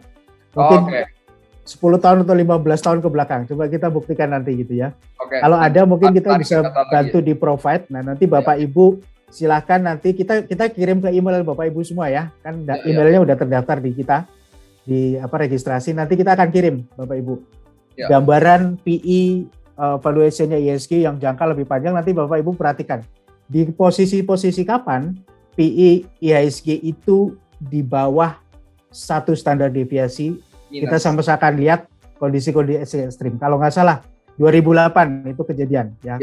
2008. Ya. 13, Bapak Ibu masih ingat 2008 ada apa? Ada subprime mortgage gitu ya. 2015 kalau nggak salah ya mungkin ya. Tapi nggak terlalu ekstrim juga. Saya mungkin tapi nggak se ekstrim ini. 2008 aja deh. 2008 sama yang COVID. -1 lebih sedikit mungkin. Sedikit ya, tapi nggak sampai yang ekstrim gitu. Nah, itu sampai -3 lah. Betul. -3 ini ekstrim sekali sih. Ya. Nah, makanya itu. Ya, itulah COVID gitu ya. Ya. Nah, nanti kita akan kirimkan ya, Pak Geri. Jadi ditunggu aja emailnya Bapak Ibu. Oke. Kita udah panjang lebar. Sekarang sedikit ke FTSE, Pak. Mungkin tapi waktunya 5 menit aja ya Pak ya. Siap. Sebelum nanti kita tanya jawab. Oke, thank you. Siap. Nah ini saya mau tunjukin juga nih, selain tadi IHSG ada yang menarik juga nih Pak Hasbi. Ada nama saham udah legenda di market, namanya BBCA. The King of Blue Chip katanya. The King of Blue Chip. Jadi BBCA ini kalau dari tahun 2001 sampai 2020 hampir nggak pernah kalah sama indeks. Jarang sekali kalah. Kalah terutama 10 tahun terakhir. Perhatikan dari 2010 sampai 2020, 11 sampai 20 nggak pernah kalah. Nah, maksud saya apa? Year to date ini dia posisinya sedang kalah. Sedang kalah nih. BBCA -8, IHSG-nya cuma 0,3. Dan valuasi BBCA sudah, kalau lihat yang kanan ya, ini sama kayak tadi nih. grafik PI-nya, tapi ini pakai PBV. Kalau bank pakai PBV ya, normalnya ya. PBV-nya BCA sekarang di -1. Sama BCA juga kalau nggak ada sesuatu yang ekstrim, rata-rata biasanya dia mental ya. Walaupun nggak serapi indeks ya, ini pernah ketemu -2 waktu lagi 2018. Seingat saya agak lupa, nanti akan saya cari kenapa dia bisa sampai situ. Tapi selalu kalau -1 ini posisi menarik. Dan hari ini ya kita ngomongnya udah sore sih. Kalau kita ngomong dari tadi pagi ya, BBCA juga udah mulai rebound gitu ya. Nah, kenapa sih BBCA ini menjadi menarik? Ini ada satu angle lagi. Ini Bapak Ibu juga harus tahu, kalau indeks kita nanti rata-rata akan berubah jadi free float adjustment dari market cap biasa. Mudahnya gimana? Mudahnya langsung lihat ini aja. Mudahnya adalah nanti bobot yang free float-nya besar akan naik. Bobot yang free float-nya kecil akan turun. Contoh BCA free float-nya besar, nanti di ISG bisa naik ke 14,5. Tapi Unilever yang free float-nya kecil, dia bisa turun dari 3,4 ke 1,5. Nah, ini contoh gampangnya ya. Nah, apa sih keunggulannya kalau nanti semua indeks nih, ini indeks-indeks yang ada di bursa punya ya. Jadi providernya bursa, itu dia akan berubah. Ini timeline-nya nih. Timeline-nya kayak gini. Dia rata-rata nanti akan mulai semua akan beranjak ke free float market cap. Apa sih keuntungannya? Keuntungannya adalah indeks-indeks yang sudah menggunakan free float market cap duluan, seperti salah satunya FTSE, Indonesia Low Vol, itu kita ada ya, indeks fund-nya, itu nanti mereka, menurut saya, diasumsikan itu akan mendapat tambahan flow. Kenapa dapat tambahan flow? Karena orang itu nanti akan indeksingnya lebih gede kasih ke saham-saham yang naik bobotnya. Misalnya ya BCA dari 10 ke 14,5. Ya reksadana saham maksimal 10. Tapi kan kemarin pasti banyak yang kayak BCA 10, kalau gitu saya 8 atau 7 aja. Sekarang kalau BCA 14,5, kamu cuma bisa 7 atau 8, BCA rally-nya kayak gini setiap tahun hampir nggak pernah kalah. Ya itu tinggal terima kalah gitu ya. Itu tinggal terima kalah. Nah, keuntungannya apa nih kalau di sini Bapak Ibu? Bapak Ibu, untuk yang Bapak Ibu yang pada ada di sini, ini saya kasih contekan sedikit ya. FTSE Indonesia Low Vol ini cenderungnya ke big caps. Ini lihat yang di kanan ya. Cenderungnya ke big caps. 5 nama di sini sudah merepresentasi 70-80%. 5 nama teratas nih. Ya. Nah, itu contekan. Ntar itu nggak boleh kita show. 50 sampai berapa? Sorry. 5 nama paling atas itu sudah sekitar 70-80%. 70-80%. Ya, jadi sebenarnya kita kayak beli 5 saham ini aja gitu ya. Sisanya nambah-nambahin. Oke, mungkin saya kasih lapisan sebentar karena langsung masuk ke sini Bapak Ibu yang mungkin belum follow webinar kita sebelumnya atau belum pernah memiliki produk ini produk Trimega Asset Management, namanya reksadana indeks jenisnya, yaitu reksadana FTSE Indonesia Low Volatility Factor Index. Namanya panjang ya. Tapi intinya adalah sebenarnya saham-saham yang dipilih dalam indeks ini, providernya si FTSE itu adalah saham-saham Indonesia yang tentu saja kapitalisasinya cukup besar, liquid, dan volatilitasnya itu rendah. Ya, compare ke katakanlah relatif yang lain itu volatilitasnya rendah. Nah, saya sering gini Pak Geri, kan kemarin kan banyak juga ada nasabah gini ya. Oh, ngapain beli reksadana saham? Gitu. Terbukti mending beli BCA aja satu saham gitu. Beli BCA aja karena ternyata BCA itu tadi statistiknya kan liatin tuh. Serem sih. Bilang terus tuh banyak kan gitu ya. Dibanding BCA bilang terus gitu. Dia beli BCA aja satu gitu ya. Jangka panjang juga oke, selisihnya jauh banget gitu kan. Terus sering menang juga gitu. Nah, saya personally juga agree gitu ya karena saya juga BCA minded juga gitu ya, beli juga berapa untuk dicicil ke situ ya, diversifikasi. Tapi tentu saja saya bilang oke, tapi kan tetap yang namanya investasi itu nggak bisa kita di satu tempat gitu ya.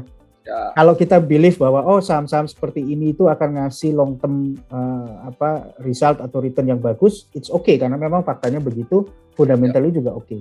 Nah, tinggal vehicle-nya apa? Nah, saya rasa begitu tahu ada indeks FTSE Low Volatility lah, ya udah ini aja gitu loh. Iya. Kenapa? Karena reksadana indeks, Bapak Ibu. Reksadana indeks itu istimewanya dibanding reksadana saham.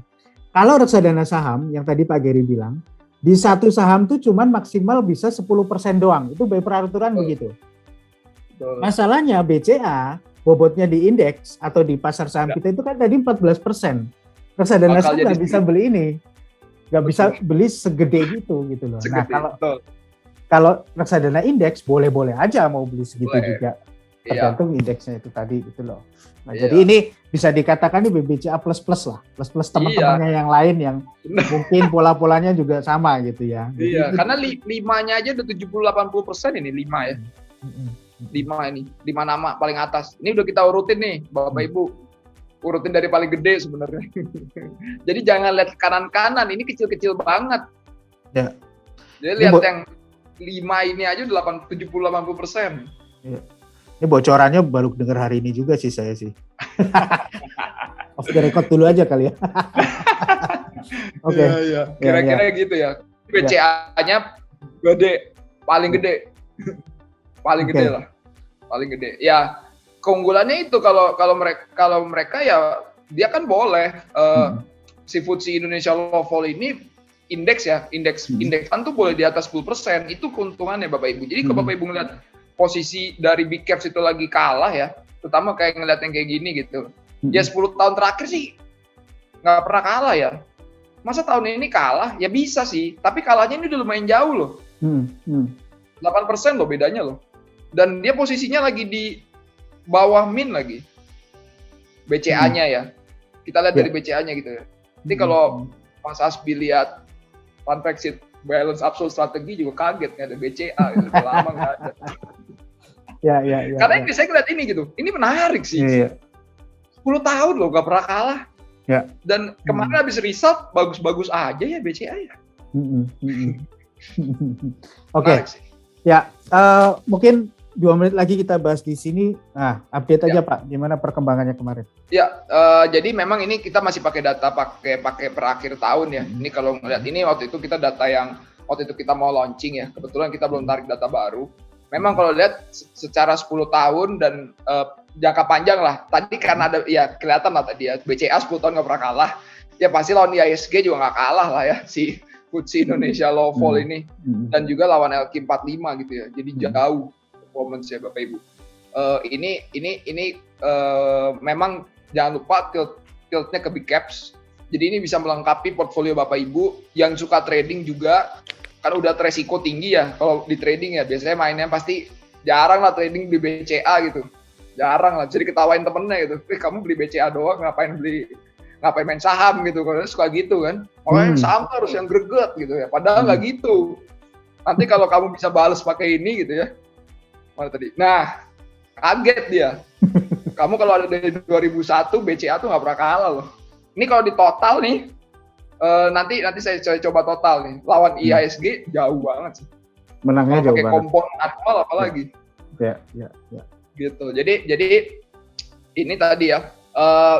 Dalam jangka waktu panjang memang indeks ini superior gitu. Jadi ini untuk pemilihan indeks fund untuk melengkapi portfolio Bapak Ibu menjadi menarik gitu ya.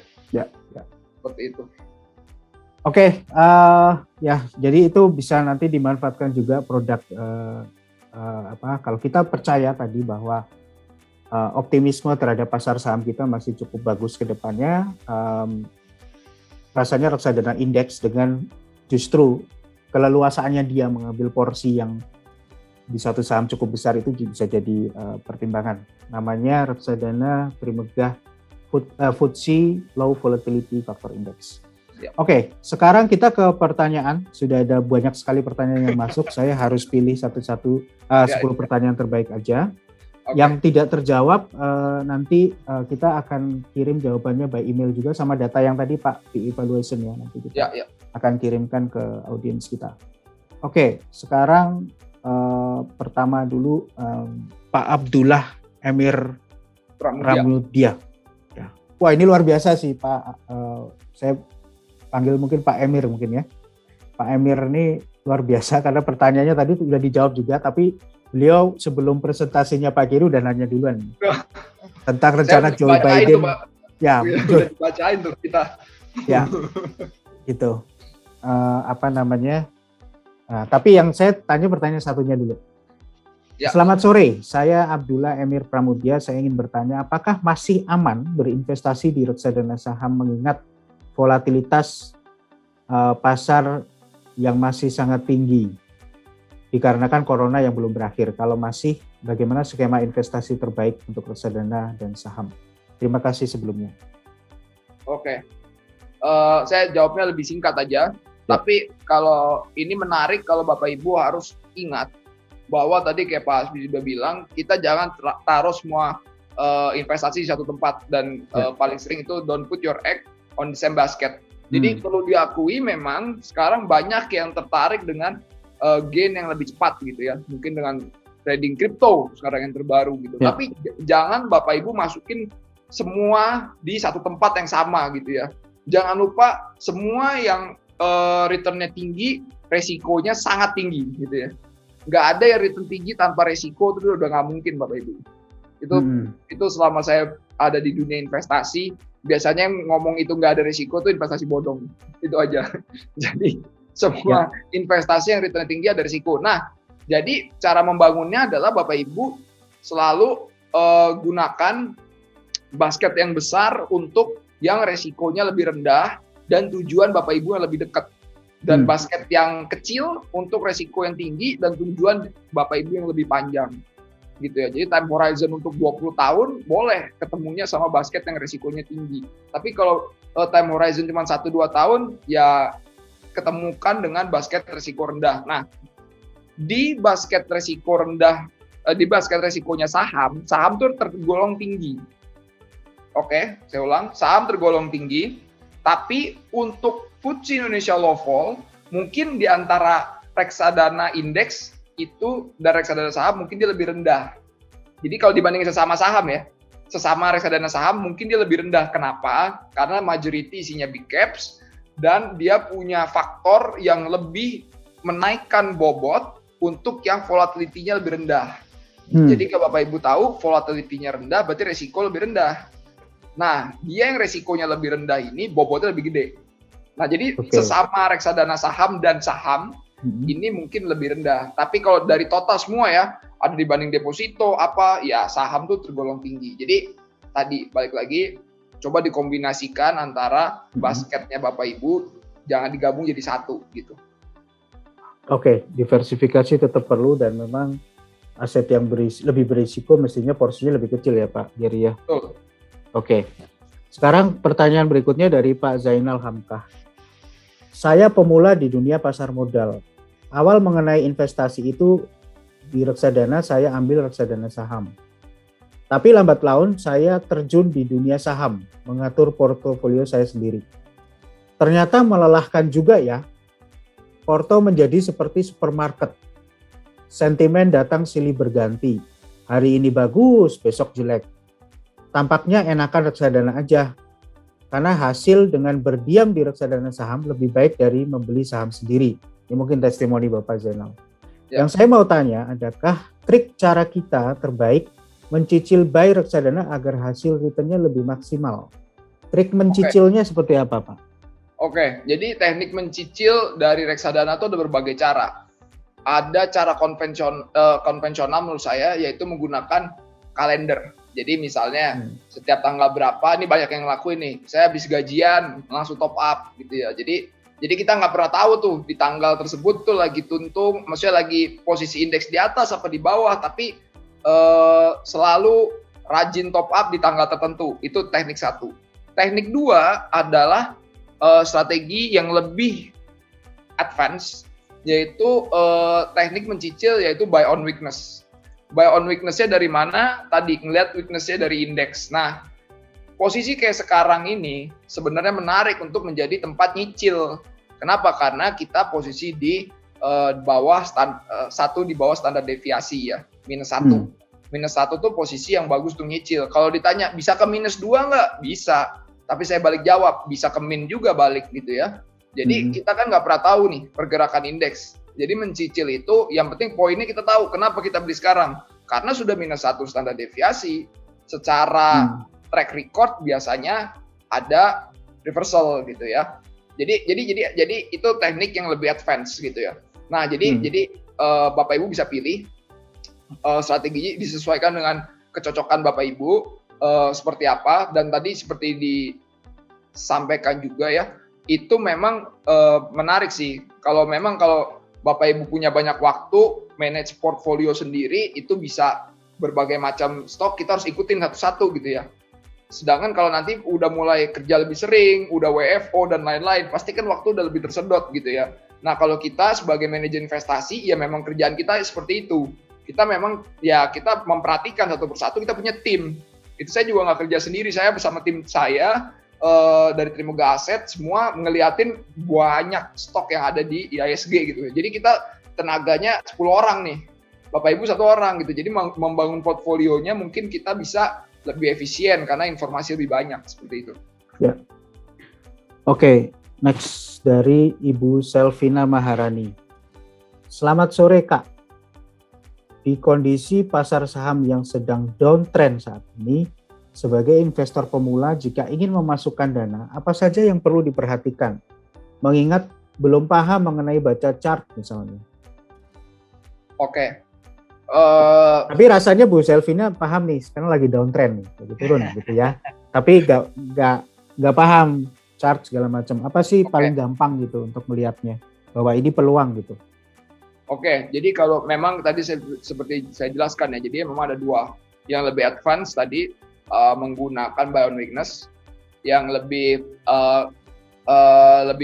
kurang advance atau lebih biasa aja itu pakai kalender aja gitu ya. Pakai kalender itu juga jadi suatu hal yang menurut saya nggak masalah untuk mengambil average gitu ya. Jadi yang perlu diperhatikan ini aja sih, Bu Selvina. Apakah Ibu Selvina masih ngerasa perekonomian kita tuh bisa ke depan lebih baik atau ke depan lebih pesimis gitu ya? Kalau saya merasa tahun lalu udah tahun paling pesimis gitu ya. Tahun paling pesimis yang ada selama saya lahir mungkin ya. Karena kenapa? Virus itu terakhir tuh yang separah ini tuh tahun 1918. Jadi kalau Bapak Ibu ketemu saya tahun lalu, saya selalu cerita 1918 itu 100 tahun baru ada sekarang lagi kemarin tuh. Yep. Virus bisa sampai segitunya. Jadi itu harusnya udah saat paling depress gitu ya. Jadi ke depan tuh udah pasti recovery gitu. Jadi terutama pagi posisinya sekarang indeks udah year to date-nya negatif ataupun cuman sedikit lah ya.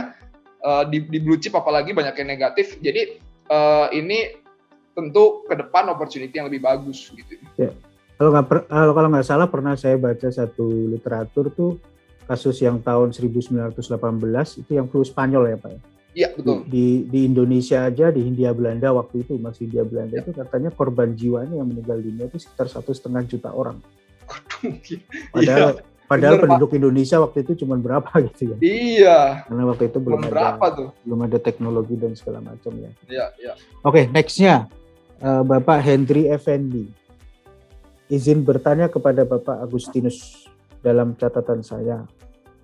Dalam sebulan terakhir IISG telah merosot 4,17% minus ya. Ini penurunan indeks terdalam bursa saham di kawasan Asia.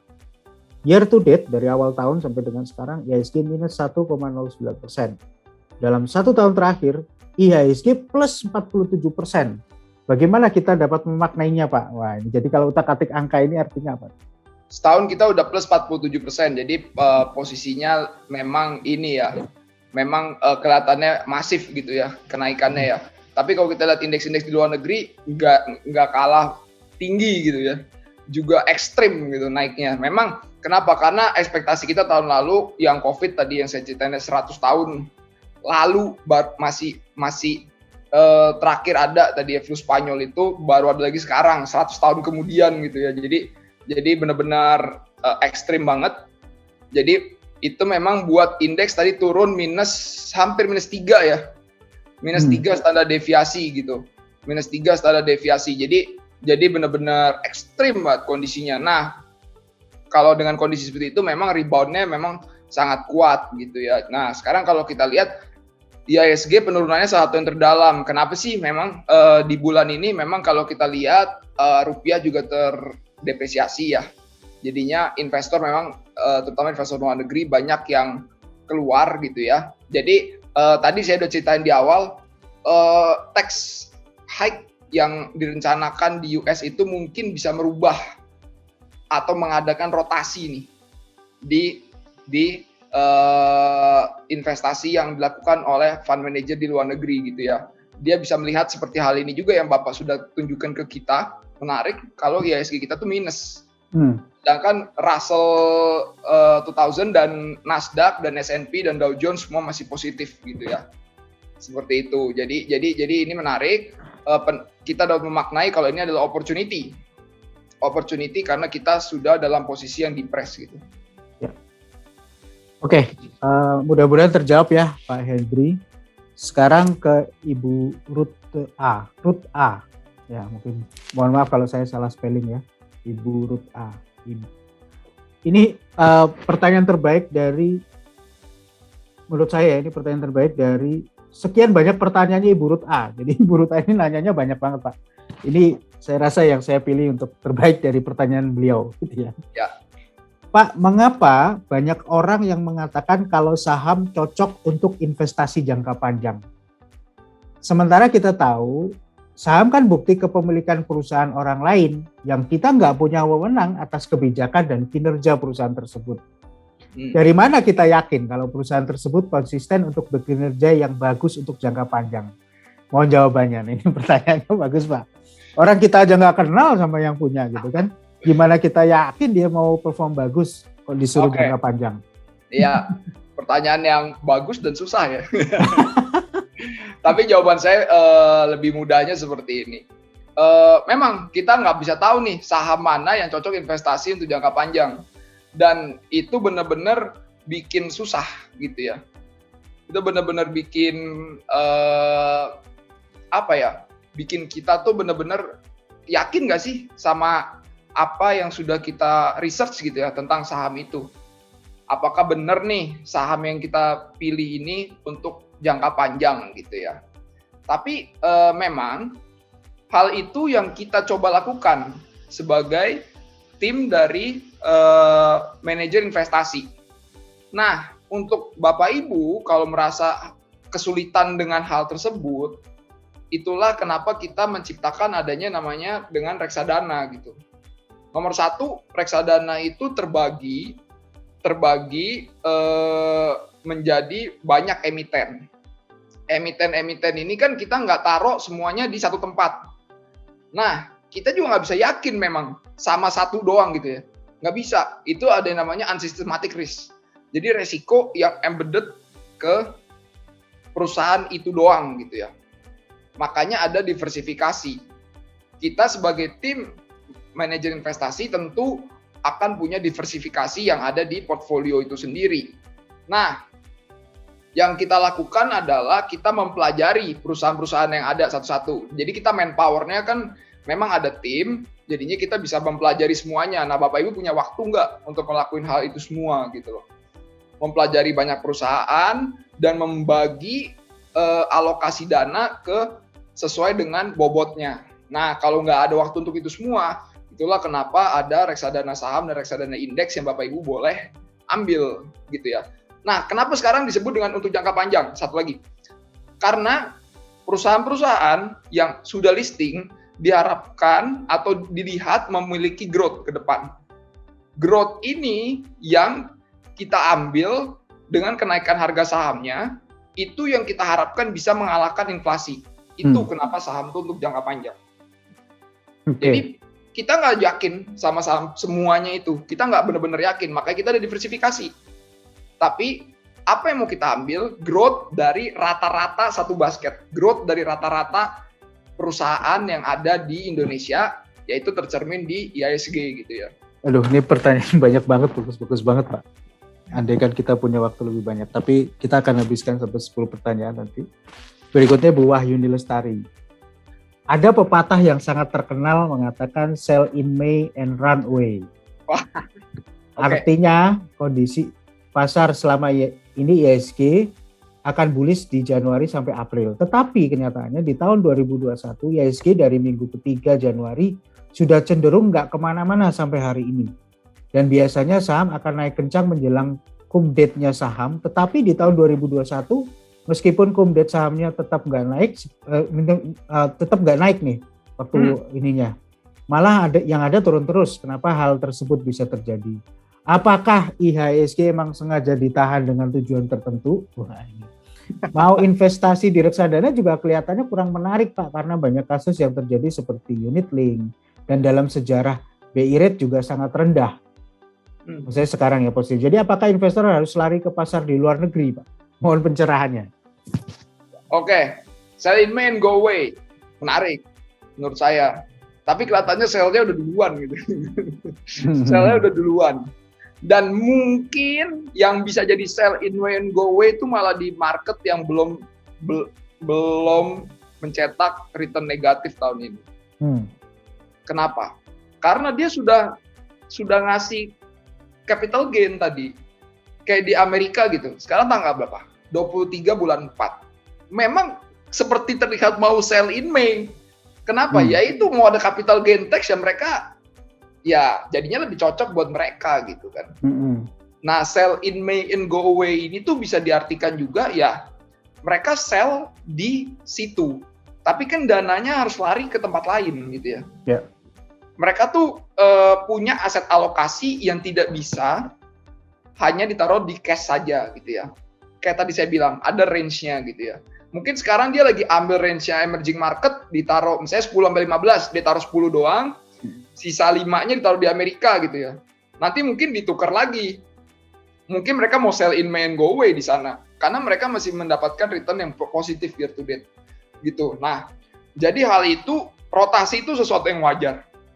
Rotasi itu selalu dilakukan oleh fund manager. Kenapa? Karena kita mempercayai, fund manager yang aktif itu mempercayai adanya market inefisiensi yang mau kita attempt untuk dapat return yang lebih. Jadi mereka juga berpikir, oke, kalau mau saya sudah untung di sini, kita bisa jadi sell in May beneran loh. Ini 23 tanggal bulan 4 gitu ya. Nah, bisa jadi nanti mereka harus pindah ke tempat lain gitu ya.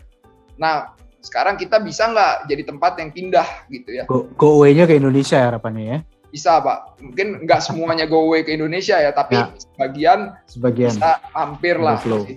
Ya. Tapi kalau tadi mungkin mengulang sebentar juga, kenapa mungkin tahun ini seperti anomali lah misalnya.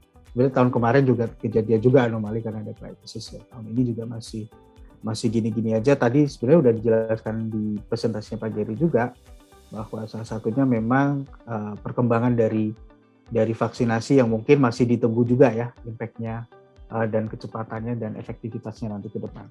Oke, berikutnya nih 2 pertanyaan dari 2 orang yang berbeda tapi berhubungan. Ya. Jadi saya langsung akan bacakan 2 pertanyaan. Jadi satu dari Pak Arvin Winata dan Pak Andre Nathaniel. Pak Arvin Winata bertanya, selamat sore. Bisa dijelaskan ulang terkait mekanisme kebijakan pajak Biden di Amerika? Dan bagaimana dampaknya ke emerging market? Apakah foreign akan mulai tertarik ke emerging market lagi?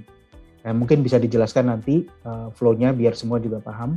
Ya. Terus Pak Andre Nathaniel ini bertanya sesuatu yang mungkin kontradiktif. Beliau bertanya gini, loh, terus dengan adanya itu kenapa asing itu net buy big caps di IHSG? Bukankah capital gain tax itu tetap berlaku untuk semua aset juga, baik kripto, Dow Jones sampai dengan IHSG juga untuk orang Amerika. Jadi kalau orang Amerika misalnya beli di saham di Indonesia juga mestinya capital gain-nya juga kena pajak juga gitu kan. Itu naik. Kenapa mereka jadi pindah ke sini gitu? Nah, ini 2 pertanyaan nih, Pak.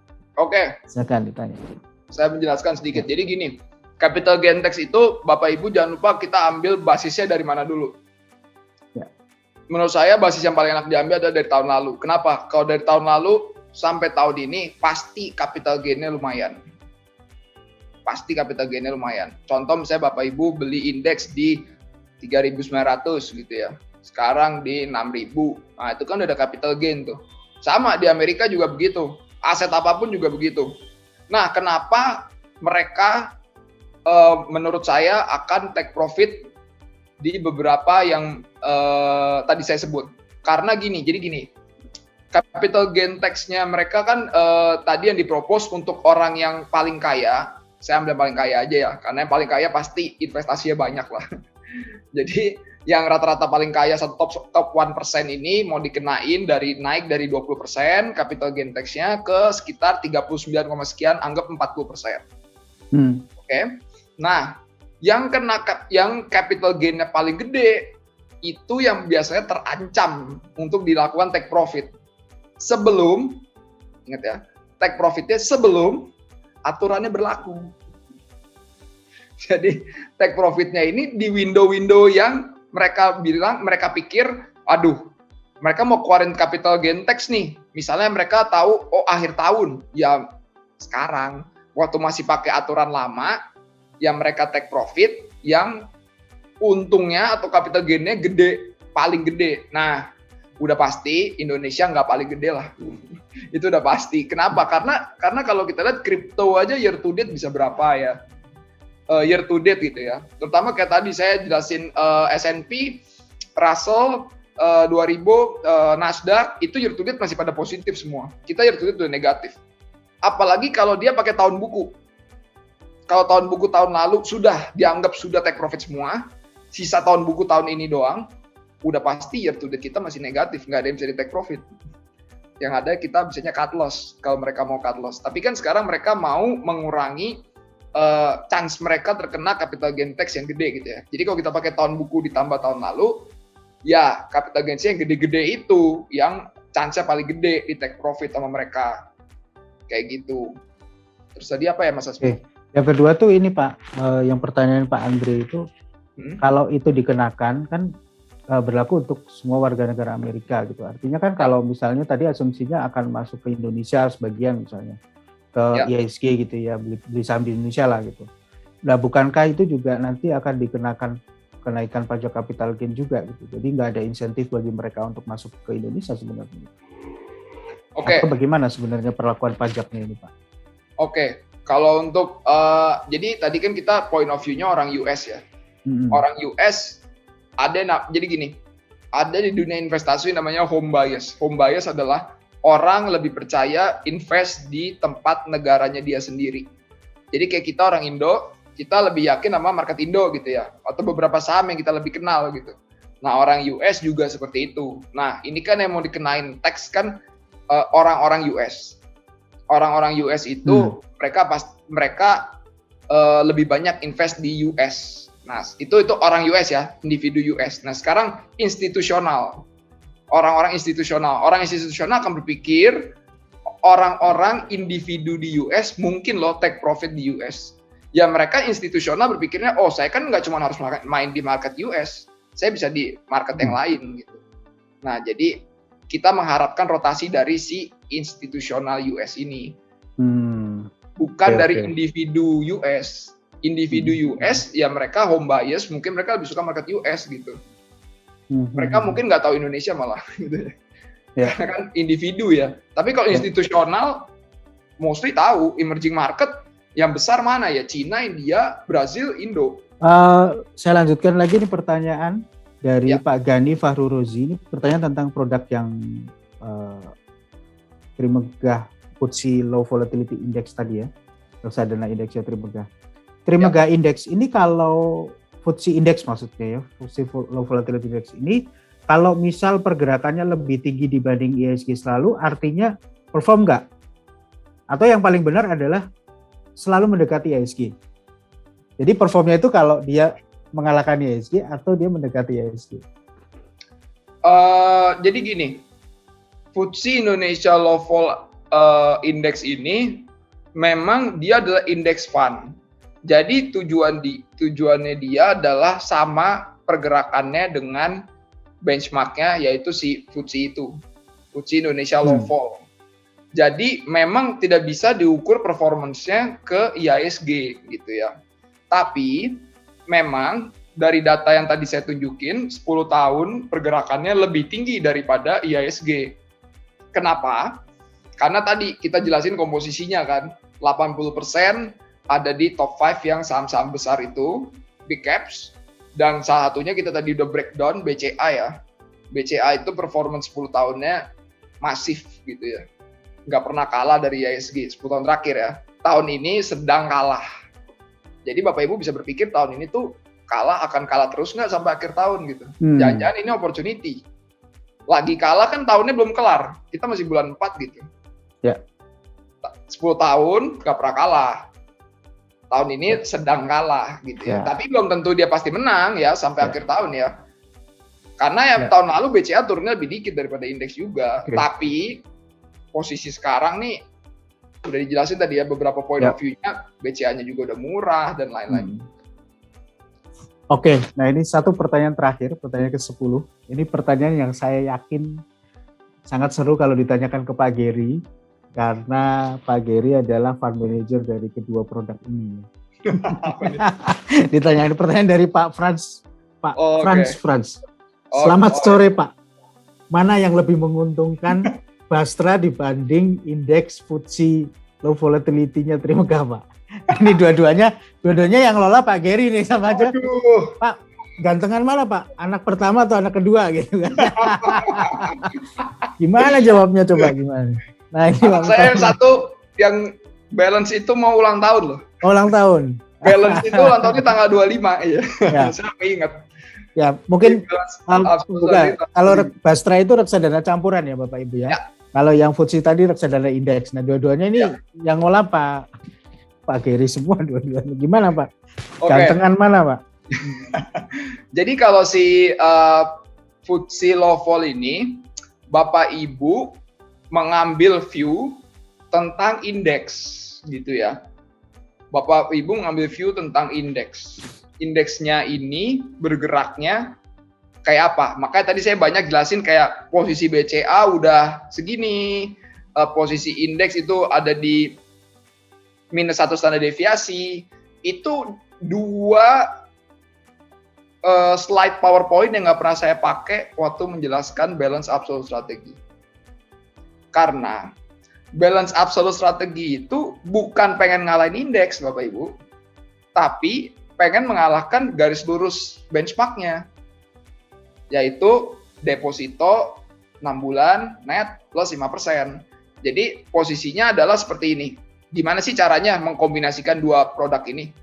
Jadi gini, Bapak Ibu kalau mau dapat exposure lebih gede ke big caps, udah pasti, ini saya sebagai fund manajernya, udah pasti lebih gede exposure big capsnya di FTSE Indonesia Low Vol. Kalau big caps. Ya. Tapi kalau Bapak Ibu tujuannya mau achieve yaitu tadi mengalahkan yang garis lurus itu aja udah cukup. Ya kalau big caps-nya naiknya bisa sampai 30-40% saya kalah sih. Ya. Trimegah balance absolute kalah sih ya. Tapi kalau Bapak Ibu pengennya dapat yang tadi ya sekitar benchmarknya aja tadi ya. Berapa sih deposito 6 bulan net plus 5%, mungkin sekitar 9-10%, yaitu lebih ke Trimegah balance absolute strategi. Dan Trimegah balance absolute strategi ini, Bapak Ibu berarti mengambil keputusan untuk mempercayakan itu kepada fund manager, bukan pada indeks. Jadi Bapak Ibu percayakan dengan fund manager, pilih yang Trimegah balance absolute strategi, percayakan kepada indeks, udah tahu posisi indeks murah, bisa juga percayakan sama si FTSE Indonesia Low Vol. Ya. Nah itu makanya ya intinya kan diversifikasi ya. Kalau kita diversifikasi itu kan nggak cuma nyebar gitu ya, nggak cuma nyebar, tapi di setiap penempatan investasi kita harus paham benar investasi kita itu apa sih yang kita investasikan, peluangnya ke depan seperti apa, karakternya seperti apa. Ambil contoh misalnya Bapak Ibu investasi cuma beli tanah doang, beli properti yang ada bangunannya untuk dikos-kosin itu kan beda ya. Mungkin tanah untuk berkebun untuk ini, tapi intinya kan masing-masing punya peluang, punya potensial income yang juga berbeda. Sama di reksadana juga begitu. Makanya kita selalu ngomong ke nasabah juga, sampaikan ke nasabah untuk lakukanlah diversifikasi, sesuaikan dengan profilnya, profil risiko masing-masing dengan tujuan investasinya, perhatikan karakter atau style tiap produk mana yang cocok. Dan setiap produk tuh punya story masing-masing. Ya, story masing-masing. Kalau misalnya indeks, kita punya di low volatility tadi, indeks gitu ya. Kemudian indeksnya bullish tiba-tiba gitu ya. Ya kita dapat keuntungan dari situ misalnya. Tapi kalau misalnya indeksnya mungkin masih volatile, masih konsolidasi dalam waktu jangka panjang, mungkin Bastra itu bisa punya peluang untuk curi-curi kesempatan gitu ya, cari-cari return di situ. Kesimpulan dari webinar kita di sore hari ini, Bapak Ibu tetap optimis. Sebagai investor kita harus melihat justru pada saat semuanya belum terlalu baik-baik saja, itu adalah peluang yang cukup bagus untuk kita berinvestasi, asalkan memang kita sudah melihat ada satu titik cerah ke depan nantinya arahnya. Ya, optimisme saya rasa tetap ada, bagaimanapun program vaksinasi tetap terus berjalan, dan kita dalam arah atau periode yang perbaikan ke depannya. Nah, itulah peluang atau momentum yang sangat pas ya. Oke, demikian perjumpaan kita di webinar series sore hari ini. Ketemu lagi di webinar selanjutnya. Terima kasih, mohon maaf kalau ada salah-salah kata. Thank you Pak Gary atas pencerahannya di sore hari ini. Jangan bosan-bosan, nanti kita akan undang lagi di tema yang lebih menarik lagi. Baik, terima kasih Bapak Ibu sekalian. Selamat berbuka puasa nanti bagi yang menunaikan ibadah puasa. Selamat sore semuanya. Selamat sore.